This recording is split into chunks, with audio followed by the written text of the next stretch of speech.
자, 오늘은 요한복음 19장을 좀 마치도록 하겠습니다.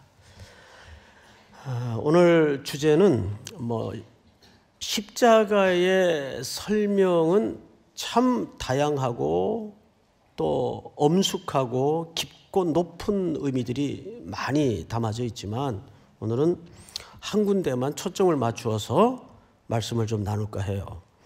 30절을 보세요. 예수께서 신포도주를 받으신 후에 이르시되 다 이루었다 하시고 머리를 숙이니 영원히 떠나 가시니라. 다 이루었다라는 말을 못 알아들을 한국 사람은 없어요. 근데 이 말을 좀 거칠게 직역을 한다면 이런 뜻입니다. 다 해냈다. 누구의 시각에서 하신 말씀이죠? 예수님의 시각에서 다 해냈다. 바로 이것이 예수님이 요한복음 17장에서 그토록 기도하셨던 나로 하여금 아버지를 영화롭게 하옵소서. 그 영화로움은 아버지께서 이 땅에 아들을 보내신 목적을 이루어드리는 일이 아버지께 영화를 돌리는 일입니다. 그 일을 이제 다 해냈다. 이제 이런 의미가 되겠어요. 자, 그러면 예수님의 일생을 이제 잠깐이라도 한번 스케치를 해보면 예수님은 바로 이 순간을 위해서 그 험난하고 고단한 일상을 달려오셨습니다. 요한복음 2장에 보면 첫 표적 사건에서 우리는 혼인잔치에 초대되어 있는 예수님을 보게 됩니다. 그 잔치는 결혼잔치입니다. 일생일대 가장 영광스럽고 환희스럽고 기쁜 날이 결혼식이죠. 어쨌든. 그런데 기쁨의 상징인 포도주가 떨어졌습니다. 그 영적인 의미는 기쁨이 중단되었다 그 뜻이에요. 그것은 곧 우리 전체 인류가 맞이한 슬픔을 암시하고 있는 모형적 그림이죠. 거기에 지금 주님이 초대되어 있습니다. 먼 친척쯤 되었던 것 같아요. 어머니도 와 계신 걸로 보아서 어머니가 예수님이 들어오시자 포도주가 떨어졌다 부탁을 하는 거예요. 그럼 어떻게 좀 해결을 하라 그 말 아니에요? 그런 걸로 봐서 예수님의 어머니는 예수님을 아들 이상의 어떤 존재로 탄생 때부터 인지하고 있었던 것이 확실해요. 어떻게 좀 해봐라 이런 암시적 부탁 아니겠어요? 이때 예수님이 꺼내놓은 대답을 기억하실 겁니다. 여러분 뭐라 그러셨죠? 이 일이 나와 무슨 상관이 있나이까? 그리고 그 다음 한 말, 내 때가 아직 이르지 아니하였나이다. 호라라는 단어를 썼어요. 이 때는 요한복음 전체를 관통하는 굉장히 중요한 언어입니다. 예수님은 모두 이 같은 개념의 때, 호라를 7번 사용하셨어요.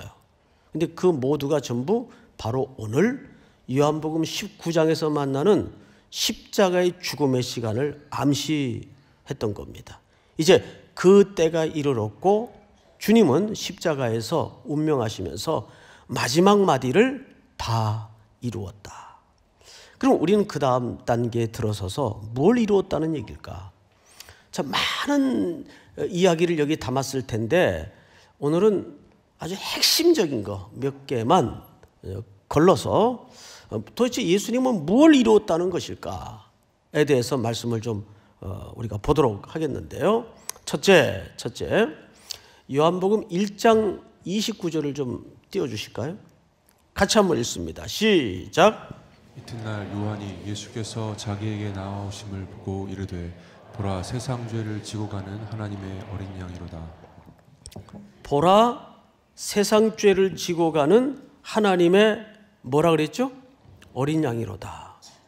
요한이 역사의 전면에 등장하는 예수님을 가리켜 정의하신 신학적 주제입니다. 그러니까 예수님은 이 땅에 바로 이 세상의 죄를 지고 십자가에 죽기 위해서 오신 거예요. 근데 그것이 여러분들에게 어떤 의미가 있을까? 자, 첫째. 예수님은 십자가에 우리를 위해서 죽으신 것이 아닙니다. 몇 차례에 걸쳐 설명을 드렸지만 또 저를 포함해서 모든 인간은 이즘의 존재니까 다시 한번 상기할 필요가 있습니다. 예수님은 우리의 죄를 위해서 십자가에 죽으신 것이 아니라 우리를 대신해서 십자가에 죽으신 겁니다. 위에서와 대신의 개념은 하늘과 땅만큼이나 차이가 있어요. 우리는 보통 습관적으로 예수님이 우리 죄를 위해서 죽었다 이렇게 말하는 습관을 가지고 있는데 그건 엄격한 의미에서 옳은 표현이 아니에요. 예수님이 우리를 위해서 십자가에 죽으셨다면 기독교는 도덕이 되고 윤리가 됩니다. 그러나 그거는 대신해서 죽었다는 표현으로 바뀌자면 그 일은 주님만이 하실 수 있어요. 무어하시고 죄 없으신, 비록 인간의 몸을 입으셨고 스스로 자신을 연약함으로 제한하셨지만 주님만이 죄 없으신 어린 양으로 우리 죄를 대신해서 십자가에 죽으신 겁니다. 이것은 이미 출애굽기 12장서부터 애굽에 있던 이스라엘 백성들을 건져내기 위해서 마지막 날 밤 10번째 재앙이 애굽의 첫 것에 대한 장자의 죽음이에요. 장자의 죽음이라는 것은 애굽 전체를 심판한다는 뜻입니다. 그렇다면 누구에게만 구원의 기회를 열어놓으셨는가 하면 그 어린 양의 피가 발라진 고센 지역에 모여 살던 히브리인들에게만 구원의 기회를 열어놓으셨어요. 그래서 그 어린 양의 죽음이 상징되는 피가 문설주에 발라진 가정만 심판의 죽음이 지나가요. 그래서 그 절기를 패스오버라 그럽니다. 지나가다. 죽음이 지나갔다. 누구의 피로? 어린 양의 피로. 근데 요한이 보라 세상 죄를 지고 가는 하나님의 어린 양이로다. 그 구약의 멀고 먼 언약이 역사의 산등성이를 넘어 기어코 성취되고 있는 것을 우리에게 보여주는 거예요. 그러니까 예수님은 우리를 위해서 십자가에 죽으신 것이 아니라 나를 대신해서 십자가에 죽으신 겁니다. 그 은혜로 우리는 어떤 존재가 되었나요?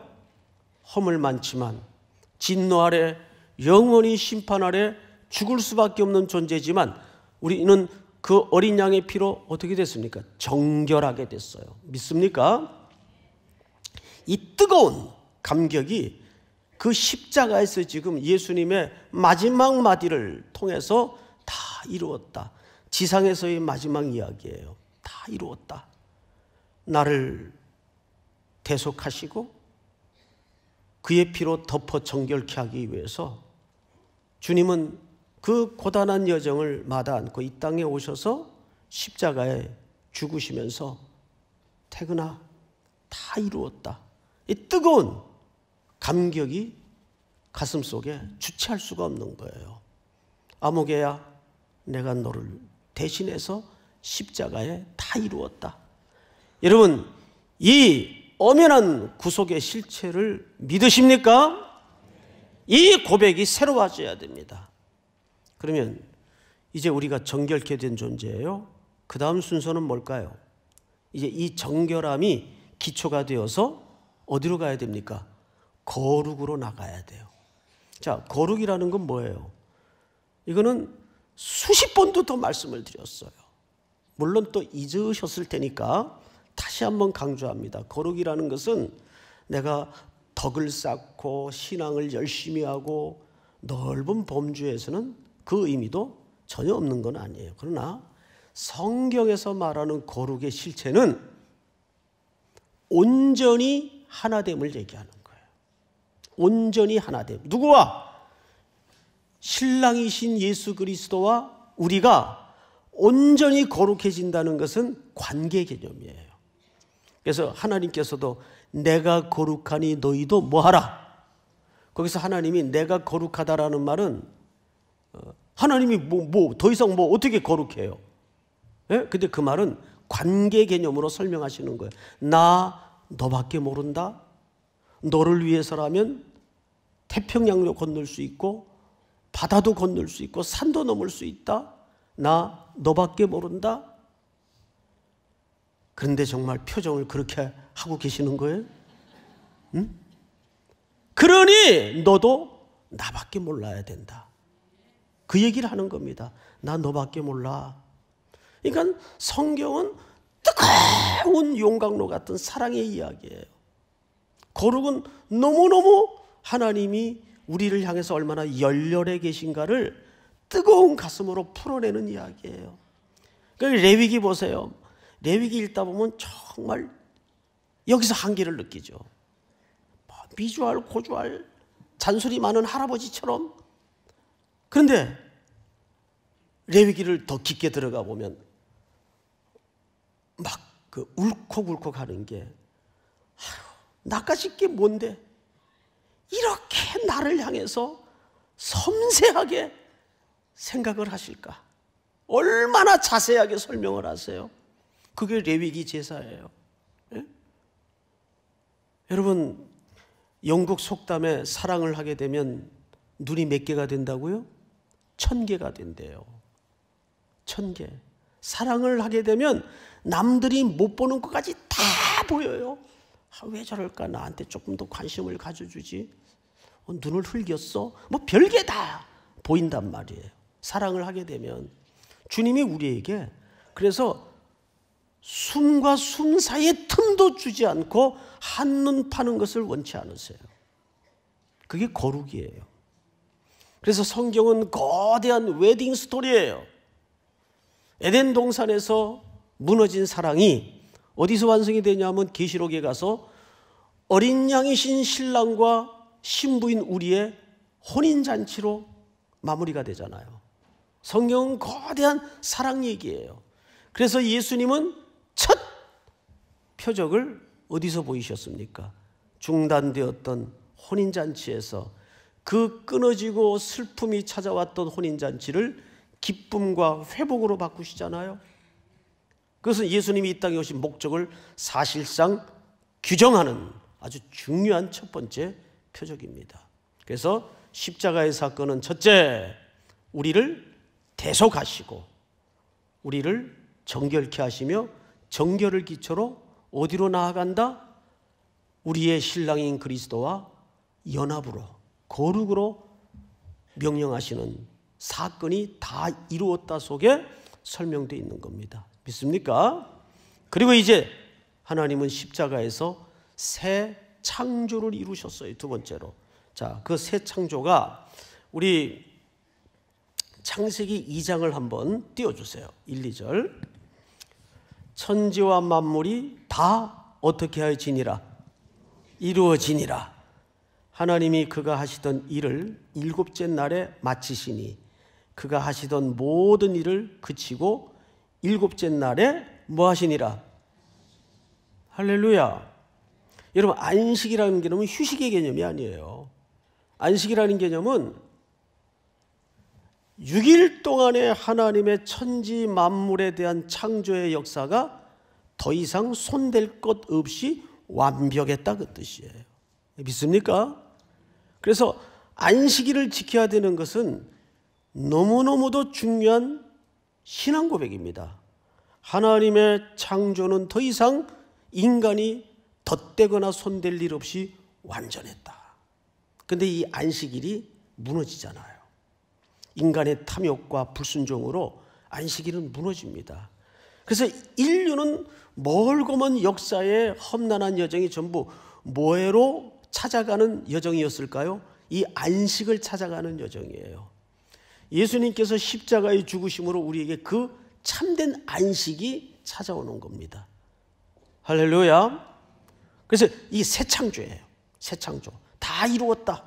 이제 새로운 창조를 시작하시는 겁니다. 그런데 요한복음 18장 1절을 보세요. 1절 앞으로 두 장만 넘기면 18장이 나올 겁니다. 1절 제가 읽습니다. 예수께서 이 말씀을 하시고 제자들과 함께 기드론 시내 건너편으로 나아가시니 그곳에 뭐가 있는데? 동산이 있는데. 자, 18장이 동산으로 시작을 했어요. 그리고 20장 넘어갑니다. 20장 15절 같이 읽습니다. 15절 시작. 예수께서 이르시되 여자여 어찌하여 울며 누구를 찾느냐 하시니 마리아는 그가 동산지기인 줄 알고 이르되 주여 당신이 옮겼거든 어디 두었는지 내게 이르소서 그리하면 내가 가져가리이다. 아멘. 마리아가 무덤에서 부활하신 예수님을 뭐로 오해를 했어요? 그 인간의 오해를 빌려서 성경은 예수님을 뭐로 지금 묘사하고 있는가 하면 동산지기로 묘사하고 있어요. 그러면 이 동산과 동산 사이에 무슨 일이 지금 벌어졌나요? 예수님의 불법적인 체포, 불법적인 심판, 재판, 불법적인 죽음, 그리고 그 불법을 이겨내시고 부활의 첫 열매가 되시어 지금 살아나신 거예요. 그 유명한 신학자인 그레고리 빌이라는 분이 있어요. 이 빌이라는 분이 이 18장에서 20장까지를 큰 괄호로 이해를 했습니다. 이 안에 무엇이 인류의 구속을 위한 무엇이 이루어졌습니까? 예, 동산에서 동산으로 체포, 재판, 죽음, 부활, 이게 다 18장과 20장 사이 동산과 동산 사이에 일어난 일이에요. 근데 이 동산이 여기 보니까 예수님의 죽음을 안치했던 무덤이에요. 그렇죠?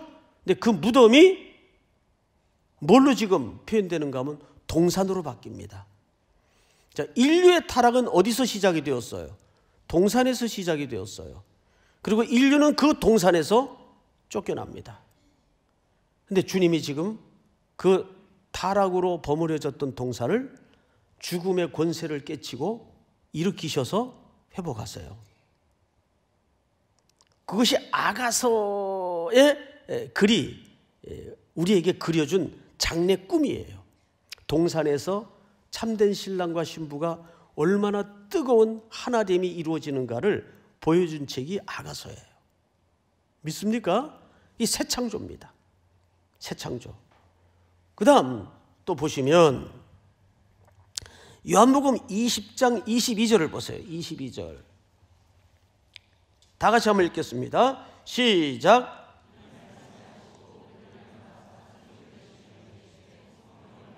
네.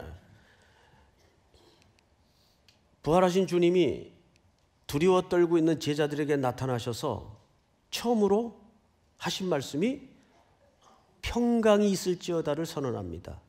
그리고 나서 성경에는 딱 두 번 등장하는 하나님의 숨심이 드러나요. 첫째는 첫 아담을 만들 때 그 코에 생기를 불어넣으세요. 이때 하나님이 물질인 인간의 아담의 흙으로 빚어진 아담의 몸속에 생기를 불어넣으십니다. 이때 하나님이 숨을 쉬세요. 그런데 그 아담은 반역으로 교만으로 실패작이 되죠. 이제 둘째 아담이신 예수 그리스도께서 죽음과 공포와 두려움에 떨고 있는 제자 공동체를 찾아오셔서 첫 번째 선언하신 것이 너희에게 평강이 있을지어다. 여러분, 이 평강이라는 말은 이제 걱정도 없을 거고 이제 괜찮아, 염려하지 마, 이런 뜻이 아니에요. 중단되고 끊어졌던 하나님과의 관계 회복을 얘기합니다. 우리 사람과 사람끼리 관계만 깨져도 지옥이잖아요. 부부끼리 관계만 깨져도 인간이 가질 수 있는 가장 본질적 고통을 느끼잖아요. 그래서 여기서 평강을 선언하신 것은 관계 회복을 얘기해요. 이걸 어떻게 하신다는 얘기일까요? 제자들에게 숨을 내쉬며 가라사대 뭘 받으라? 성령을 받으라. 성령님이 하시는 역할이에요. 믿습니까? 이제 그 성령님이 우리 안에 내주하심으로 우리가 뭐가 됐어요? 물질 덩어리에서 산영이 되었다고요. 아담의 실패에서 회복이 되었다고요. 이것보다 더 본질적인 새 창조가 있을까요?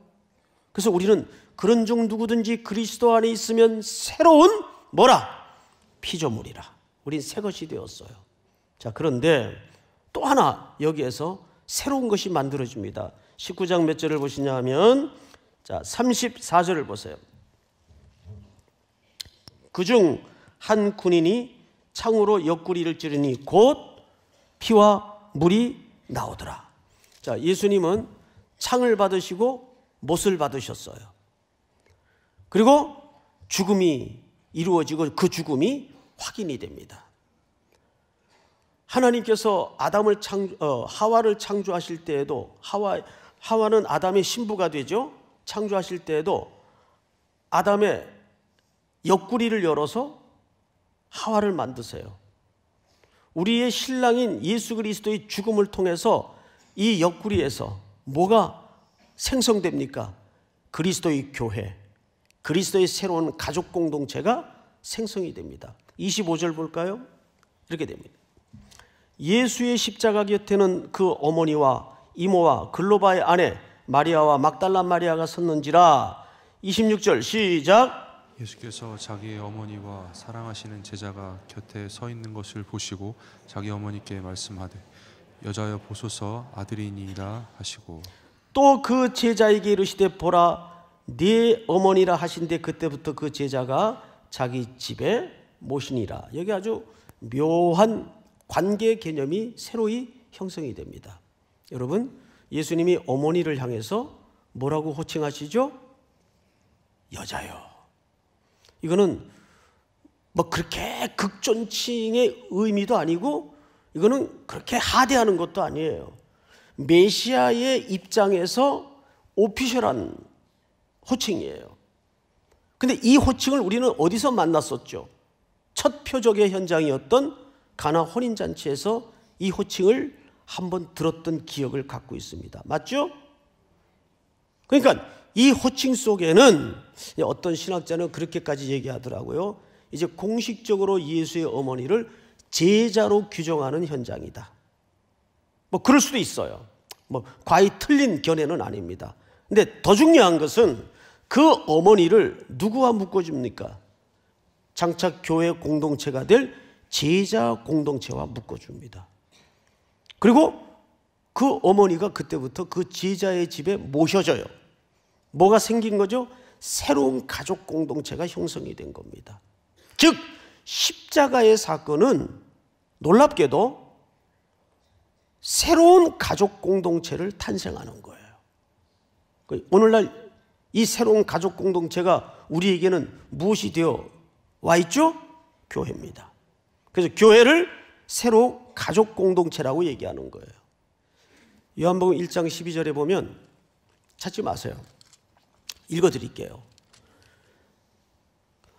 영접하는 자, 곧 그 이름을 믿는 자들에게는 하나님의 자녀가 되는 권세를 주셨으니 이는 저를 믿는 자마다 뭐예요?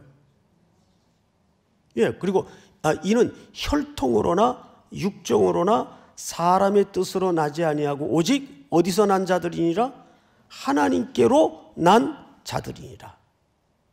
그러니까 우리 십자가를 기초로 예수를 믿는 사람들은 혈연적인 가족만 가족으로 이해해서는 그건 십자가의 은혜를 모르는 사람들이에요. 우리의 가족은 어디까지여야 되는가? 신명기서에 정확하게 이렇게 설명합니다. 14장을 띄워주세요. 너희 중에 분깃이나 기업이 없는 레위인과 네 성중에 거류하는 객과, 이 객이라는 말이 구루, 나그네라는 뜻이 여기서 나와요. 객과 고아와 과부들이 와서 먹고 어떻게 하게 하라? 배부르게 하라. 그리하면 시작. 내 하나님 여호와께서 내 손으로 하는 범사에 내게 복을 주시리라. 자, 이 말씀은 광야 40년을 지나온 히브리 백성들에게 이제 모세가 가나안 땅 새로운 공동체에 들어가 살 삶의 규범을 새로이 설명하는 내용이에요. 여러분, 가나안은 아시는 것처럼 천국의 모형이 아니에요. 거기는 그리스도 안에 은혜를 입은 자들이 어떻게 순종하여 사는가를 배우는 장소예요. 그런데 레위인과 성중에 거하는 객과 고아와 과부들이 와서 먹고 뭐하게 하라? 배부르게 하라. 또 12장에서는 이들과 함께 즐기라 그렇게 돼 있어요. 함께 즐기라. 왜 이런 명령을 하셨을까요? 그리스도의 은혜로 함께한 백성들은 여기까지가 우리의 가족으로 들어와야 돼요. 여기까지 우리의 가족으로 들어오지 않으면 우리는 십자가에 기초한 가족 공동체일 수가 없습니다.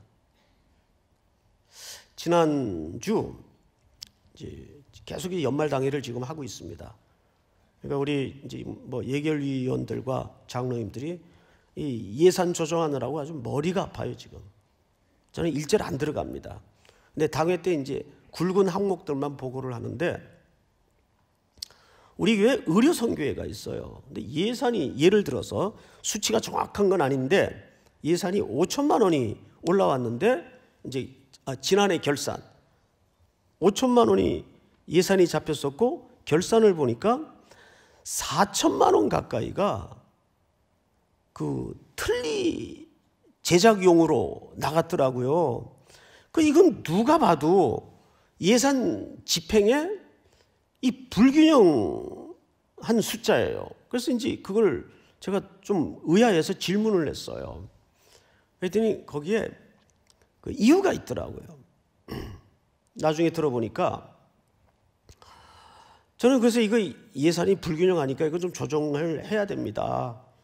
사실 제가 좀 이의를 제기했었습니다. 그랬더니 이제 장로님 한 분이 설명을 하시는 거예요. 이 이제 거리에서 생활하는 분들이 건강이 안 좋다 보니까 이가 거의 다 없어요, 실제. 심지어는 20대 청년들도 이가 없어요. 그럼 그들 밥을 대부분 어떻게 드시는가 하면 그냥 물에 말아가지고 이렇게 마시듯 드시니까 위도 나빠지죠. 안 그래도 건강이 약하고 면역력이 좀 떨어진 그런 상황일 수밖에 없는데 식사도 그렇게 하니까 이가 없으니까. 그래서 그 얘기를 듣고 제가 아차 싶었어요. 너무 숫자로만 이해를 했구나. 이분들이 한 달에 한 20명씩 우리 교회에 오셔가지고 이 틀니, 이 돈이 작질 않잖아요. 이거 이제 제작을 받아서 틀니를 해 넣으시는 거예요. 사람이 먹지 못하는 고통이 얼마나 본질적 고통입니까? 그래서 제가 이거는 내용을 듣고 보니까 집행이 불균형스러워도 이건 해야 될 사역입니다. 그래서 오히려 예산을 좀 더 늘려드렸어요. 이 문제는 우리 주변에 지금 그 새벽에 오시는 손님들이 있어요. 매일 300명에서 400명이 식사를 하세요. 그리고 이제 거기에 또 이거는 저희 교회가 무슨 계획했거나 의도한 일이 아니에요. 이렇게 아름아름 소문을 듣고 새벽 4시부터 멀리서 그분들이 걸어서 그 밥 한 끼를 더운 국을 해서 배를 채우려고 오시는 거예요. 그러다가 보니까 어떻게 숫자가 이렇게 된 겁니다. 그럼 여기에 예산치 않은 재정이 많이 들어가요. 그뿐입니까? 그분들 가운데는 사람이 이게 거주의 안정이 얼마나 중요합니까? 그래서 저희가 이제 고시텔을 방 10개를 빌렸어요. 그리고 이제 또 다른 곳에 의탁을 해서 15명을 방 하나에 기본적으로 한 분씩 어쨌든 거주의 안정을 위해서 이렇게 이제 좀 섬기고 있습니다, 현재. 그래서 내년에는 아예 긍휼 사역부를 전담 교육자를 배정해서 이 사역을 본격적으로 하려고 합니다. 그리고 이제 이번 성탄 헌금도 전부 그쪽으로 예산을 돌리려고 그래요. 이번 성탄 헌금은 액수 상관없이 한 분도 빠지지 말고 다 내가 새로운 가족에 대한 인식과 배려를 갖고 있다면 반드시 하시기 바랍니다. 언제 담임 목사가 헌금을 반드시 하시기 바랍니다, 이런 말 들어본 적 있어요? 없죠? 근데 이건 우리가 해야 됩니다.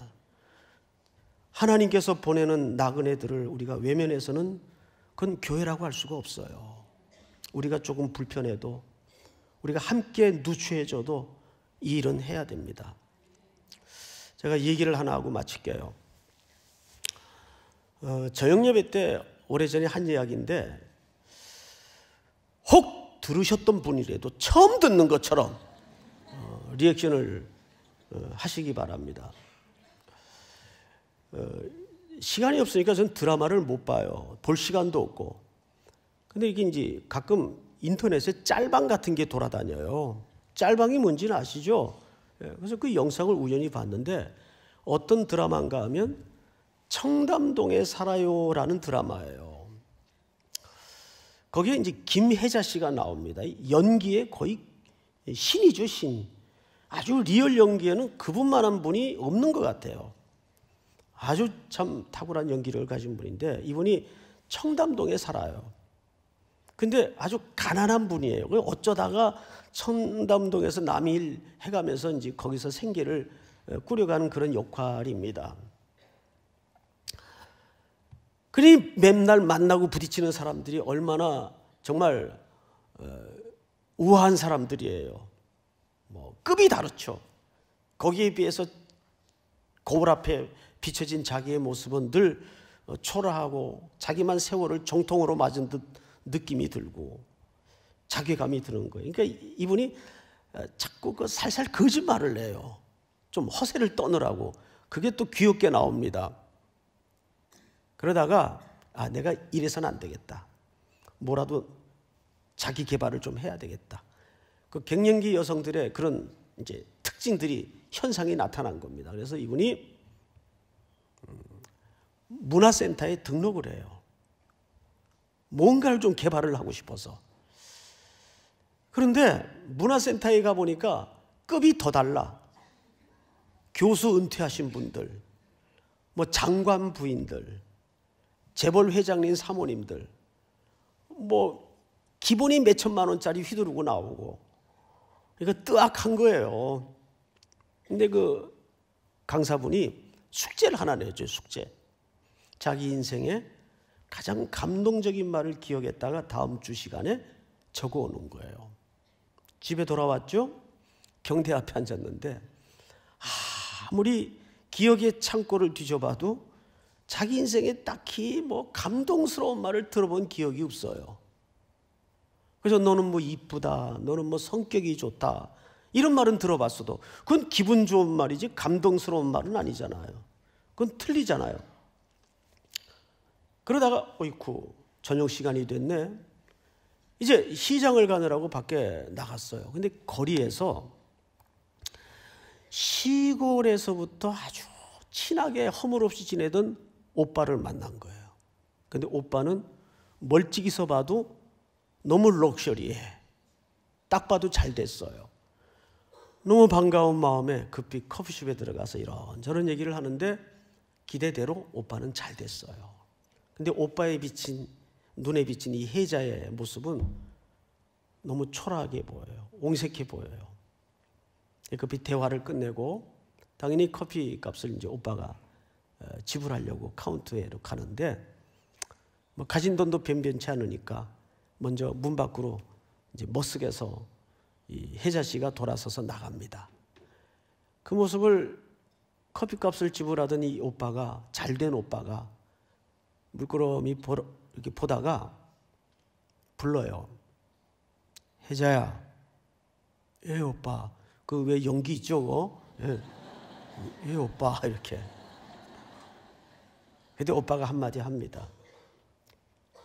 돈은 있니? 그래요. 이 말에 모든 서러움이 무너지는 거예요. 돈은 있니? 그런 집에 돌아와 경대 앞에 앉아서 숙제를 써요. 내 인생의 가장 감동적인 말. 돈은 있니? 그리고 그 밑에 부제를 달죠. 가장 감동적인 것은 가장 현실적인 것이다. 그리고 그 밑에 정말 가슴 아픈 문장 하나를 마저 써요. 요 얘기는 제가 저녁예배 때 안 했어요. 네? 잊어버려가지고 이런 글을 써놔요. 나는 이 숙제를 발표하지 못할 것 같다. 왜? 청담동 사람들은 돈은 있니? 라는 말을 이해하지 못할 테니까. 난 그 말이 더 이렇게 마음이 아픈 거예요. 청담동 사람들은, 청담동에서 오신 분들 오해하지 마시기 바랍니다. 상징적인 동네니까. 돈은 있니라는 말을 이해하지 못할 테니까. 여러분, 가장 감동적인 것은 가장 현실적인 겁니다. 모두가 성탄원금 하셔서 우리가 새로운 가족을 섬기는데 동참하는 성탄이 될 수 있기를 주의 이름으로 축복합니다. 다 일어나십시다. 그가 오신 이유,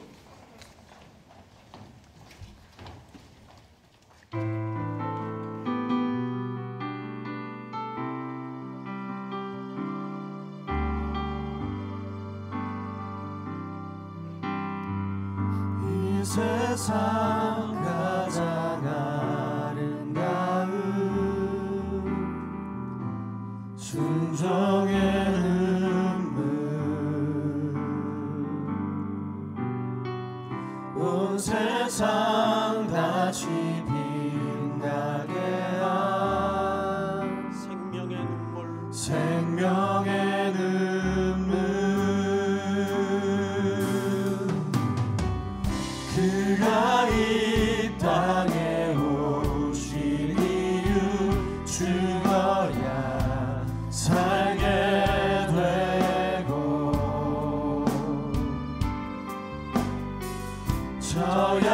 져야만 승리하는 놀랍고 영원한 승리, 놀랍고 영원한 신비, 지으신 그대로 회복시킨 우리의 창조주 그리스도, 십자가의 길로 십자가의 아버지 뜻 이루셨네. 아버지 뜻 이루셨네. 그가 이 땅에 오신 이유, 이제 우리에게